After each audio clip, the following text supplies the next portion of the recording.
CA जाने धन की बात कार्यक्रम में आपका फिर से स्वागत है। मैं हूं अंकित तिवारी और हमारे साथ है राजस्थान और देश दुनिया के जाने माने आर्थिक विश्लेषक और सीएल यादव। सर स्वागत है आपका। नमस्कार यादव साहब, बेहद महत्वपूर्ण विषय इस वक्त देश भर के टैक्स पेयर के सामने है कि वो अपना कर अदा करें, अपनी आईटीआर जमा करें।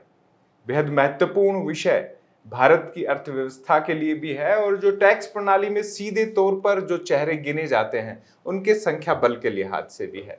कोरोना को हम पीछे छोड़ चुके हैं। बहुत सी रियायतें उस वक्त केंद्र सरकार, वित्त मंत्रालय, सीबीडीटी और आयकर विभाग की ओर से जारी की गई, लेकिन अब दौर बदला हुआ है, वक्त बदला हुआ है, लेकिन जिम्मेदारी वही है आईटीआर जमा कराने की। आईटीआर के बारे में थोड़ा सा विस्तृत रूप से बताएं, आखिर ये चीज क्या है, क्यों जरूरी है एक आम टैक्स पेयर के लिए, एक सैलरी लेने वाले व्यक्ति के लिए, साथ ही जो भी कर सीमा के योग्य या अधिक या कोई ऐसी आय कर रहा है जो टैक्स प्रावधानों के दायरे में है, उसके लिए आईटीआर जरूरी है। जी, सबसे पहले मेरा नमस्कार दर्शकों। आप सोचते होंगे कि हर बार अंकित जी बात करते हैं धन की, सीए जाने धन की बात, लेकिन हर बार धन की तो कोई बात होती ही नहीं है और हर बार कुछ से कुछ ऐसे मुद्दे आते हैं कि जिनमें तो सर ये हमने प्रोग्राम का नाम रखा है और वित्तीय जागरूकता ज्यादा महत्वपूर्ण है इसके लिए, लेकिन चूंकि इसमें हम सीए फर्टर्निटी को आमंत्रित करते हैं और धन सीधे तौर पर हमारे तमाम दर्शकों से जुड़ा हुआ है और जो बारीक बात आप बताएंगे अभी आईटीआर की, उसमें भी मुझे लगता है उन टैक्स पेयर का धन बचने का फॉर्मूला जरूर होगा। जी, मेरी बात अंकित जी ने पहले छीन ली मेरे मुंह से और मैं उसी बात पे आ रहा था कि जब हम कंप्लाइंस करते हैं तो हमारे को एक मानसिक शांति मिलती है। हम कई प्रकार की उलझनों से बचते हैं, हम कई प्रकार की लेट फीस से बचते हैं, हम कई प्रकार की पेनल्टीज से बचते हैं और सबसे इम्पोर्टेंट चीज़ होती है आपको मानसिक शांति। और मानसिक शांति रहती है तो आप अपने व्यापार में ध्यान दे सकते हैं प्रॉपर, आप अपना समय का सदुपयोग अच्छे इनोवेशन में कर सकते हैं, आप जहाँ एम्प्लॉई है वहाँ पे उस ऑर्गेनाइजेशन के लिए अच्छा काम कर सकते हैं। तो मानसिक शांति बहुत ज़रूरी है। तो टाइमली कंप्लाइंसेस के लिए मानसिक शांति मिलती है। जैसे अपन रोड पे चलते हैं रोज, तो रोड पे चलते हैं तो कई बार सोचते हैं कि यार येलो लाइट में क्रॉस कर लेते हैं कि जिससे मेरी 1 मिनट 2 मिनट बच जाएगी, मैं टाइम से पहले पहुंच जाऊंगा। लेकिन कई बार उल्टा हो जाता है, सामने ट्रैफिक पुलिस वाले खड़े होते हैं, अपन को रोक लेते हैं और साथ में है ना जो टाइम तो वेस्ट होता ही होता है, मानसिक अशांति भी मिलती है और पेनल्टी और जुर्माना भी भुगतना पड़ता है। और दुर्घटना की आशंका भी रहती है और दुर्घटना की आशंका है, वो एक एक्स्ट्रा जो टेंशन है वो है। तो इसी प्रकार इनकम टैक्स में जो है, वो इनकम टैक्स में जो इनकम टैक्स पेयर्स है उनको भी मानसिक शांति मिले और मानसिक शांति तभी मिलेगी जब वो टाइमली कंप्लाइंसेस करेंगे, टाइमली अपने रिटर्न भरेंगे, टाइमली अपना टैक्स का पेमेंट करेंगे, तो वो एक मानसिक शांति और अपने व्यापार पे ध्यान दे सकते हैं, जिससे धन की भी बचत भी होगी और धन का उपार्जन भी होगा, हम अर्निंग भी कर पाएंगे यदि हम मानसिक रूप से शांति रहेगी। तो अब बात आती है कि रिटर्न्स क्या है। रिटर्न्स का मतलब आप जो विवरणी दाखिल करते हैं साल में, वो है। अब आती है कि ये रिटर्न्स के फॉर्म आजकल बहुत सारे होते हैं। पहले किसी जमाने में हमें एक सर्वर फॉर्म होता था जिसमें 1 पेज का फॉर्म होता था, अब आजकल कोई 36 पेज का फॉर्म है, कोई 28 पेज का फॉर्म है, कोई 6 पेज का फॉर्म है। सरकार तो कहती है हमने बड़ा सरल कर दिया, कोई भी टैक्स पेयर खुद जाके भर सकता है, सीए की यहाँ तक कि कर सलाहकार की या किसी समझदार आदमी की जरूरत ही नहीं।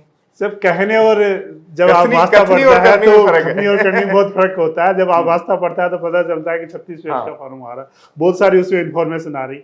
आजकल ये जरूर फैसिलिटी हो गई, आईटी का जमाना है तो कुछ इन्फॉर्मेशन ऑटो पॉपुलेटेड होती है, तो उसके कारण से करदाता को लगता है कि मेरी बहुत सारी इन्फॉर्मेशन यहाँ पे आ गई, बहुत सारी सहूलियतें मिल गई, बहुत सारी डिटेल्स उसको ऑटोमेटिकली मिल जाती है। लेकिन फॉर्म इतने लेंदी हो गए क्योंकि आईटी का जमाना है। सरकार को और संस्थाओं को हर चीज जो टैक्स पेयर्स है, कंप्लाइंस जो करने वाले, उनकी तरफ से प्री फिल्ड चाहिए, जिनसे उनको यानी जो कम से कम मेहनत करनी पड़े और डाटा की एक्यूरेसी भी रह सके कि जो आपने भरा है एज इट इज वहां पे वो प्रोसेस हो रहा है। अब आईटीआर्स की बात आती है तो आईटीआर्स में 7 तरह के फॉर्म है। अब 7 तरह के फॉर्म है, सरकार तो कहती है, सीबीडीटी तो कहता है कि बहुत इजी प्रोसेस है, लेकिन अब सबसे बड़ा संकट है कि किसके लिए कौन सा फॉर्म होगा।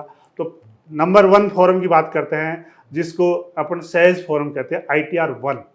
आईटीआर 1 फॉर्म उन करदाताओं के लिए है जिनकी सैलरी की इनकम है जिनकी इंटरेस्ट की इनकम है, जिनके सिंगल हाउस प्रॉपर्टी की इनकम है। एक से ज़्यादा हाउस प्रॉपर्टी है तो उनको ITR 1 में वो रिटर्न दाखिल नहीं कर पाएंगे। सबसे ज्यादा शायद इसी में होंगे सर, और क्या लगता है? एग्रीकल्चर इनकम है, लेकिन वो एग्रीकल्चर इनकम भी 5,000 से कम की सीमा में है, तो आप ITR 1 चूज कर सकते हो। ये इंडिविजुअल के लिए है। जी। अब आता है कि साहब मेरे तो एग्रीकल्चर इनकम भी 5,000 से ज़्यादा है, मेरी एक से ज़्यादा मकान है, उनकी इनकम है, मेरी और कुछ भी इनकम हो सकती है, तो फिर आपको ITR 2 में जाना पड़ेगा। यदि सैलरीड पर्सन है, बिजनेस के अलावा कोई दूसरी इनकम से, तो आपको ITR 2 में जाना पड़ेगा। लेकिन अभी अंकित जी कह रहे थे कि साहब मैं भी कंपनी का डायरेक्टर हूँ, तो मेरे को कौन सा फॉर्म यूज करना पड़ेगा? तो यदि कंपनी के डायरेक्टर है तो अंकित जी के लिए ITR 2 का ऑप्शन भी अवेलेबल नहीं है। यदि आपको ने बैंक में 1 करोड़ रुपए से ज्यादा का कैश डिपॉजिट करवाया तो भी आप ITR 2 के लिए नहीं जा सकते। आप एसओप का ऑप्शन मिलता है, जो एम्प्लॉइज है उनको इक्विटी शेयर्स का ऑप्शन मिलता है, तो वो भी ITR 2 में नहीं जा सकता। अब आता है ITR 3। ITR 3 में आपके बिजनेस इनकम है या दूसरी इनकम है तो आप ITR 3 में जा सकते हैं। ITR 4 फॉर्म आता है, इंडिविजुअल, HUF है तो उसके लिए, और पार्टनरशिप फर्म है तो उसके लिए ITR 4 हो। अब ITR, इसको ITR को है ना जो एक नाम दिया गया सुगम, कि ये इतना सुगम बना दिया कि उसको नाम दे दिया गया ITR सुगम, ITR 4 भी कहते हैं।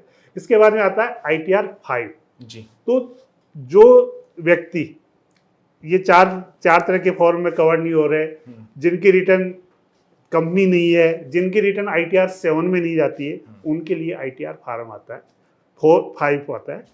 वो जैसे पार्टनरशिप फर्म हो गई, आपके LLPs हो गई, आपकी मान लो चैरिटेबल इंस्टीट्यूशंस है लेकिन वो आपके रजिस्टर्ड नहीं है 12A 12AB में, तो उनके लिए ITR 5 आता है। यानी जिनको, जो चैरिटेबल इंस्टीट्यूशन है वो सेक्शन 11 की जिनको छूट नहीं मिलती है, सेक्शन 1023 की छूट नहीं मिलती है, उनके लिए ITR 5 फॉर्म आता है। उसके बाद में आता है ITR 6 फॉर्म, जो कंपनीज के लिए होता है, और जो ITR 7 फॉर्म होता है वो चैरिटेबल इंस्टीट्यूशन जो इनकम टैक्स में रजिस्टर्ड है, सेक्शन 8 की कंपनियां जो इनकम टैक्स में रजिस्टर्ड है, जो इंस्टीट्यूशंस 1023C का बेनिफिट ले रही है, उनके लिए ITR 7 आता है। तो इस प्रकार ये 7 तरह के फॉर्म्स हो गए। तो वैसे इजी है, लेकिन ये करदाता के लिए इजी नहीं है। ये जो टैक्स कंसल्टेंट्स है, हमारे जैसे चार्टर्ड अकाउंटेंट है, उनके लिए इजी है, क्योंकि हमारा रूटीन है, बहुत सारी कॉम्प्लिकेसीज है। तो आप हमने जो भी सलाहकार है उसके साथ, उसके मार्गदर्शन में यदि ITR भरेंगे तो एरर की संभावना कम होगी, वरना हो सकता है कहीं ना कहीं गलतियां हो सकती है, क्योंकि हर साल इन फॉर्म्स में चेंजेस और हर गलती सजा भी मांगती है, सजा भी मांगती है। लेकिन जमाना AI का है सर, और अब सूचना प्रौद्योगिकी के साथ भारत आगे बढ़ रहा है, तो भविष्य में हो सकता है कुछ ऐसी तकनीक, कुछ ऐसे सॉफ्टवेयर सामने आए जो और भी चीजें सरल बनाए। लेकिन अब थोड़ा सा डराने वाली बात कर लेते हैं, शास्त्री की बात कर लेते हैं, दंड के प्रावधानों पर चर्चा कर लेते हैं, और ITR अगर कोई नहीं भरता है तो वो किस तरीके से सजा का, कानूनों के उल्लंघन का और आर्थिक तौर पर मार का प्रावधान सहेगा। जरा इसके बारे में भी दर्शकों को बताएगा। देखिए सब, जहाँ सुविधा होती है वहाँ कठिनाइयाँ भी आती है। AI की बात की अंकित जी ने, तो AI के जो रिपरकशंस है जी, जो साइड इफेक्ट्स है, अभी काफी पिछले दिनों से काफी चर्चा हो रही है, और उसमें रेगुलेशंस की बातचीत भी हो रही है। जी। तो उसके साइड इफेक्ट्स और उसके रिपरकशंस को भी ध्यान रखते ही AI का यूज करें। अब आई पेनल्टी और लेट फीस की बात। तो यदि आपने टाइमली रिटर्न नहीं भरी तो आपको लेट फीस चुकानी पड़ सकती है, आपको पेनल्टी चुकानी पड़ सकती है, और उसके साथ साथ प्रोसिक्यूशन का भी सामना करना पड़ सकता है यदि आप बिल्कुल डिफॉल्टर हो। तो लेट फीस, यदि आपने ड्यू डेट्स है, ड्यू डेट्स के बाद में यदि रिटर्न दाखिल किए तो आपको 1,000 रुपये से लेकर के 5,000 रुपये तक की लेट फीस चुकानी पड़ सकती है। दूसरा, यदि आपने बहुत ज़्यादा टाइम ले लिया, with in assessment year return file नहीं की, और यदि इनकम टैक्स डिपार्टमेंट से नोटिस आ गया तो आपको पेनल्टी भी देनी पड़ सकती है। वो पेनल्टी सेक्शन 271F में है, और वो 5,000 रुपये की पेनल्टी हो सकती है। अब कई बार होता है कि आदमी बहुत लापरवाह होती है, लाखों करोड़ों रुपए कमा रहा है, लेकिन उसकी आदत है आलस की, तो वो विलफुल डिफॉल्टर्स है, यानी कि जानबूझ करके देरी कर रहा है, जानबूझ के लापरवाही कर रहा है, टाइमली नहीं भर पाता। तो ऐसे विलफुल डिफॉल्टर्स के लिए सेक्शन 276 में प्रोसिक्यूशन के प्रावधान भी है, जो 6 महीने से लेकर के 7 साल तक के हो सकते हैं। तो ये तो बात हो गई प्रोसिक्यूशन, पेनल्टी और लेट फीस की। अब बात आती है कि साहब मैं कब भरूँ तो मेरे लेट फीस नहीं लगे, कब नहीं भरूँ तो पेनल्टी लगे। तो उसके लिए ड्यू डेट्स है ना जो स्पेसिफाइड की गई है इनकम टैक्स एक्ट में, और उस पर्टिकुलर सेक्शन को हम बात करते हैं सेक्शन 139। 139 में का जो सब सेक्शन 1 है वो बात करता है कि आपको कौन कौन सी, किस प्रकार के करदाताओं के लिए कौन सी ड्यू डेट होगी। तो उसका जो एक्सप्लेनेशन 2 है वो ड्यू डेट्स की बात करता है। तो उसमें जो करदाता जिनकी ऑडिट होती है, ऑडिट चाहे इनकम टैक्स एक्ट में होती है, चाहे कंपनीज एक्ट में होती है, या किसी और एक्ट में होती है, तो उनके लिए 31 अक्टूबर लास्ट डेट होती है उस असेसमेंट ईयर की। जी। अब कुछ करदाता ऐसे हैं जिनके ट्रांसफर प्राइसिंग के काम होते हैं, 20 करोड़ से ज़्यादा का जिनका टर्नओवर है, उनकी पर्टिकुलर ऑडिट होती है ट्रांसफर प्राइसिंग में, तो उनके लिए ड्यू डेट आती है 30 नवंबर। अब बाकी बच गए करदाता, तो वो उनके लिए ड्यू डेट क्या होगी? तो जो करदाता जिनकी टैक्स ऑडिट नहीं होती है, जो ट्रांसफर प्राइसिंग के स्कोप में नहीं आते, या जिनकी अदर ऑडिट नहीं होती है, उनको छोड़ करके बाकी करदाताओं के लिए ड्यू डेट है 31 जुलाई। जी। अब 31 जुलाई तक यदि आपने रिटर्न नहीं भरी तो उसके बाद में आप भरोगे तो आपको 1000 से लेकर के 5000 रुपये तक की लेट फीस लग सकती है। पेनल्टी का ऑप्शन उसके बाद का आता है। अब कई बार होता है कि साहब मैं ड्यू डेट पर फाइल नहीं कर पाया, लेकिन उसके बाद में फाइल करूँ तो मेरे पास क्या ऑप्शंस है? तो पहले क्या होता था कि आप बिलेटेड रिटर्न फाइल कर सकते थे, उसके लिए आपको 1 साल का एक्स्ट्रा टाइम मिलता था। सपोज करो कि आप असेसमेंट ईयर अभी 23-24 की बात कर रहे हैं, तो पहले के प्रावधान थे कि आपको 24-25 में भी आप रिटर्न फाइल कर सकते थे, यानी 31 मार्च 2025 तक रिटर्न फाइल कर सकते थे। लेकिन पिछले सालों में कुछ अमेंडमेंट आया और अब बिलेटेड रिटर्न की फाइल करने की डेट भी आपकी, यानी कि असेसमेंट ईयर समाप्ति से 3 महीने पहले है। यानी कि हमारा असेसमेंट ईयर 23-24 खत्म होगा 31 मार्च 2024 को, और आप बिलेटेड रिटर्न भर सकते हैं 31 दिसंबर 2023 तक। जी। अब एक और शंका आती है कि साहब मैंने रिटर्न तो भर दी टाइमली, लेकिन उसमें कुछ मिस्टेक आई हो गई, वो मेरे को बाद में पता चली कि मैं बाई मिस्टेक कुछ से है जो ज़्यादा डिडक्शन ले ली, या कुछ डिडक्शन लेने से रह गई, या कुछ इनकम डिस्क्लोज करने से रह गई। तो अब उस केस में इनकम टैक्स ने एक प्रावधान कर रखा है रिवाइज रिटर्न का। वो सेक्शन होती है 139(5) में। आप रिवाइज रिटर्न भर सकते थे। वो रिवाइज रिटर्न का पहले टाइम एक्स्ट्रा टाइम होता था और वो 1 साल एक्स्ट्रा होता था, लेकिन इसमें फिर अमेंडमेंट कर दिया गया और उसकी भी लास्ट लिमिट कर दी आपके असेसमेंट ईयर समाप्ति से 3 महीने पहले। यानी रिवाइज रिटर्न भी आप 31 दिसंबर 2023 तक भर सकते हैं असेसमेंट ईयर 23-24। तो ये तो हो गई पेनल्टी और रिवाइज रिटर्न बिलेटेड रिटर्न की। अब बात आती है कि साहब यदि मैंने 31 दिसंबर तक रिटर्न नहीं भरी मेरी 23-24 की, तो उसके बाद में मेरे पास क्या ऑप्शंस अवेलेबल है?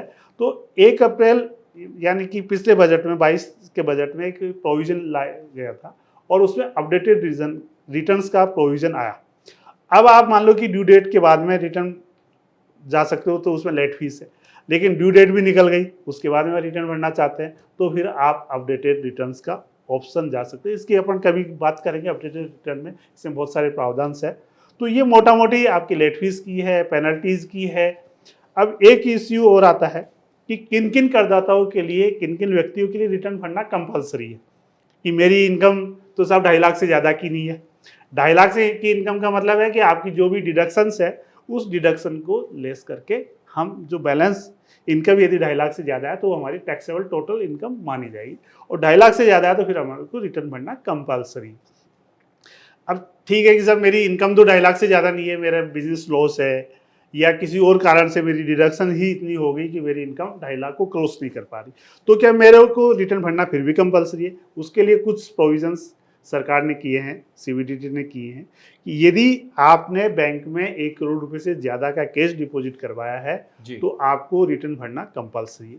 यदि आपने विदेश में यात्रा की है और उसका खर्चा 2 लाख रुपए से ज़्यादा है साल भर का, तो आपको रिटर्न भरना कंपलसरी है। यदि आपका बिजली का बिल साल भर का 1 लाख रुपए से ज़्यादा का खर्च का है तो आपको रिटर्न भरना कंपलसरी है। तो ऐसा कुछ प्रोविजंस है जिनमें आपको रिटर्न यदि इनकम 2.5 लाख से ज़्यादा नहीं है तो भी भरना कंपलसरी है, वरना पेनल्टी और प्रोसिक्यूशन और लेट फीस के प्रोविजन आपको भुगतने पड़ेंगे। जी जी। एक बार फिर से दर्शकों को डेट बता देते हैं जो सामान्य तौर पर ITR 1 से 7 तक भरने वाले हैं, उनके लिए इस बार लास्ट डेट क्या है, किस तरीके से तय? यानी कि आपकी इनकम फाइनेंशियल ईयर 22-23 में हुई, उसके लिए असेसमेंट ईयर होगा 23-24, जी यानी कि 1 अप्रैल 2023 से स्टार्ट होगी आपके रिटर्न भरना, और अभी प्रोसेस में चल रही है रिटर्न भरना। अब इनकी ड्यू डेट, दो तरह के एसएससी हो है, एक जिनकी ऑडिट होती है, ऑडिट चाहे इनकम टैक्स में होती है या किसी और एक्ट में होती है, उनके लिए रिटर्न भरने की लास्ट डेट है 31 अक्टूबर 2023। जी एक ही करदाता वो है जिनकी रिटर्न ऑडिट नहीं होती है, वो चाहे इनकम टैक्स में नहीं होती है, दूसरे किसी भी कानून में नहीं होती है, तो उनके लिए लास्ट डेट है 31 जुलाई 2023। जी एक करदाता की और बात की थी कि अपने ट्रांसफर प्राइसिंग वाले करदाता, उनके लिए सरकार ने रिलैक्सेशन दे रखा है, और वो उनकी लास्ट डेट है 30 नवंबर। तो ये तो हो गई रिटर्न भरने की लास्ट डेट। अब अपन बार बार ऑडिट की बात कर रहे हैं, तो जो करदाता जिनकी 1 करोड़ से ज़्यादा का टर्नओवर होता है, या प्रोफेशनल करदाता जिनका 40 लाख से ज़्यादा की रिसीट्स है, तो उनको इनकम टैक्स के प्रावधानों के अधीन ऑडिट करवानी होती है। अब ऑडिट तो करवा ली, लेकिन उनके रेस्पॉन्सिबिलिटी ऑडिट रिपोर्ट को सबमिट करना भी, लॉगिन करना है, लॉगिन करके जो वेबसाइट है इनकम टैक्स की वहाँ सबमिट करना। तो सबमिट करने की लास्ट डेट है 30 सितंबर 2023, यानी फाइनेंशियल 22-23 के लिए जो करदाता है उनके लिए 30 सितंबर। यदि 30 सितंबर के बाद में यदि आपने ऑडिट रिपोर्ट सबमिट की, तो आपको पेनल्टी भुगतनी पड़ेगी, और पेनल्टी है आपके टर्नओवर का आधा %, जो मैक्सिमम 1.5 लाख रुपए तक है। तो वो करदाता विशेष ध्यान रखे जिनकी टैक्स ऑडिट होनी है, उनको ऑडिट रिपोर्ट अपलोड करनी पड़ेगी 30 सितंबर 2023 तक, अदरवाइज उनको 1.5 लाख रुपए तक की पेनल्टी के भुगतनी पड़ सकती है। जी ये दोस्तों पिछले वर्ष हमने देखा जब कोरोना रहा तो कुछ राहत दी गई थी, अब की बार इन तारीखों में कोई बदलाव होने की संभावना है? देखो, मोटा मोटी इनकम टैक्स से बहुत ज़्यादा बदलाव नहीं होते हैं, कोई एक्सेप्शनल कंडीशंस हो सकती है, जैसे मान लो कि मानसून आ रहा है, कहीं बाढ़ की स्थितियाँ बन गई, तो उस स्थिति में हो सकता है कि ऐसा हो सकता है, या जैसे मान लो कि और कुछ जो नेचुरल कैलेमिटीज़ है वो यदि होती है, उसके कारण से यदि ऐसा होता है, जैसे कोरोना आया, कोरोना के कारण से डेट एक्सटेंड करनी पड़ी बार बार, तो ऐसी कोई नेचुरल आपदाएं आती है, और उसमें ऐसी स्थिति बनती है कि पर्टिकुलर किसी स्टेट में या किसी जोन में या पूरे देश में ऐसी स्थितियां बन रही है कि करदाता अपनी कंप्लाइंसेस टाइमली करने में सक्षम नहीं है, तो उस स्थिति में सीबीडीटी विचार कर सकता है और डेट एक्सटेंड कर सकता है। लेकिन अभी तक ऐसी कोई संभावना नहीं है, और ऐसा कोई सिस्टम इनकम टैक्स में जनरली होता नहीं है। कई बार होता है कि आईटी का ज़माना है, टेक्निकल जो इश्यूज आ जाते हैं, कई बार बग डीबग्स का इश्यूज आता है, उसके कारण से कई बार साइट क्रैश कर जाती है, या बहुत सारे दूसरे टेक्निकल रीजन होते हैं, उसके कारण से यदि मान लो कि करदाता रिटर्न अपलोड नहीं कर पा रहा है, तो हो सकता है 1-2 दिन का एक एक्स्ट्रा रिलैक्सेशन देते हुए डेट एक्सटेंड कर दी जाती है, लेकिन वो शॉर्ट टाइम होता है। तो ऐसी कोई संभावना अभी हाल फिलहाल है नहीं, फिर भी समय बताएगा क्या होता है। एक अंतिम सवाल ले लेते हैं। अंतिम सवाल उनसे कि वो कोई किसी भी टैक्स के दायरे में नहीं आते हैं, उनकी आय भी इतनी नहीं है और उनकी कंप्लायंस भी नहीं है, तो क्या उन्हें भी आईटीआर भरनी चाहिए? देखिए, कानून के हिसाब से आपकी इनकम 2.5 लाख से ज़्यादा होनी चाहिए। जो 3 कंडीशंस है, उन कंडीशंस में उसके बाद भी यदि कोई है जो वॉलंटरी सबमिट करना चाहता है, फाइल करना चाहता है, तो कर सकता है। इसमें ऐसा कोई, अगर किसी की जीरो इनकम है मान लें, तो वो क्या अपनी आईटीआर जस्ट दस्तावेज में आने के लिए कि हाँ मैं करदाता हूँ लेकिन मेरी आय नहीं है, मैं भर रहा हूँ, क्या उसे भरनी चाहिए? उसको नहीं भरनी चाहिए नेसेसरी। क्यों? एक रिसोर्सेज का वेस्टेज है, अपने एनर्जी वेस्टेज है, तो ऐसा कोई बनता नहीं है। अब उसकी कई यूटिलिटी है उसके लिए, और उसके कारण से उसको भरनी पड़ रही है, तो वो एक अलग बात है। जी जी, अदरवाइज तो ऐसे कोई जरूरत नहीं कानून के बिल्कुल के हिसाब से। तो सीए जाने धन की बात में आपने आईटीआर के मुद्दे पर अपनी बात रखी, उम्मीद है दर्शकों को पसंद आएगी। बहुत बहुत धन्यवाद आपका। तो सबसे महत्वपूर्ण है कि भरे टैक्स, रहें रिलैक्स। ये टैगलाइन मेरी नहीं, आयकर विभाग की है, और विभाग हमेशा आपसे उम्मीद करता है कि आप अपने टैक्स की अदायगी, अपने टैक्स से जुड़ी प्रोसीजर को फॉलो करने में अपनी सक्रियता पूरी दिखाएंगे, तो विभाग कोई भी कठोर कदम आपके खिलाफ नहीं उठाएगा। और बात यह भी है कि देश का विकास हो रहा है, उसमें आपकी ओर से अदा किए गए टैक्स का मूल्य सबसे ज्यादा है, और आपका टैक्स ही भारत के नवोन्मेषी विकास की विचारधारा को आगे बढ़ाने में सहयोगी है। ऐसे में टैक्स से जुड़ी हुई सारी तमाम ऐसी जरूरतों को समयबद्ध रूप से पूरा करें, ताकि कोई भी एक्शन आप पर ना हो। हालांकि नियम सरल किए जा रहे हैं, लेकिन उस सरलता के साथ भी जरूरी है सजग रहा जाए। फिलहाल सीए जाने धन की बात में इतना ही। फिर मिलेंगे आपसे किसी खास और नए मुद्दे के साथ। नमस्कार।